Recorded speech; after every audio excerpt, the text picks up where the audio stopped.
It's interesting. I love your idea that there's internal audiences, there are external audiences, and the voice of the customer internally is equally as important, very, very different reasons.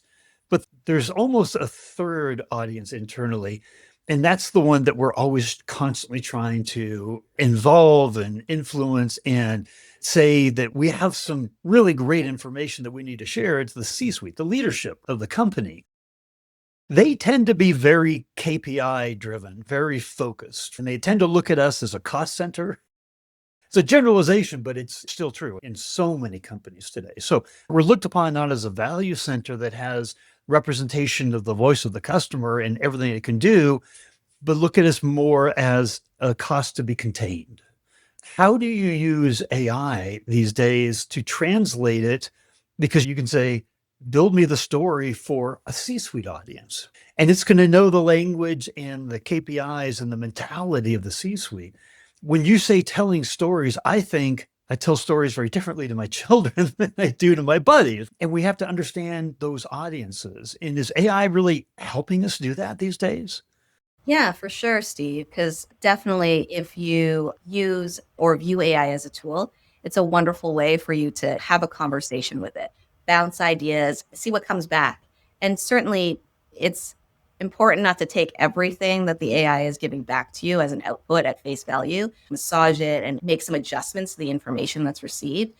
But definitely with all the data it's trained on, it knows exactly what would be most impactful to your C-suite. And there's definitely that element where data is important, but it's also what's driving that data and is it mirroring or matching to a North Star metric. So the important part is being strategic with the way you communicate the information. And a lot of that has to be wrapped around monies and dollars. But on top of that, it's also what are we doing today? What are we doing later? And what is the outcome we are expecting? Now, we're making an assumption that the data that we have, the information we have, if we tell it in the right story to the right audience, it's going to make a huge difference, which is all true statements. But there are negative perceptions that linger about customer feedback, and you called it the perception trap. And I just wanted to ask you to clarify that for us. And then how do we get past the perception trap? Yeah, no, that's a fantastic question, Steve. And I'm glad we had that conversation about it earlier because it's one of the things that really honestly drives me bonkers. Because ultimately, when we think of feedback, usually it has a negative connotation attached to it. We think of a customer providing a CSAT survey, an NPS comment. It's not always the case, but it's usually very focused on where can you do better? What is the important thing that you can do to turn this around for me?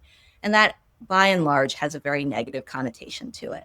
But we do also have to keep in mind that when we think of voice of the customer, it's not only about the feedback that might be negative, it's also areas where we might be on the right path and doing things that are on the right way. So clearly, if a customer leaves us an NPS comment, but like everything's great, you don't have to change anything, it's wonderful. And that really brings our NPS score in a very solid, positive place.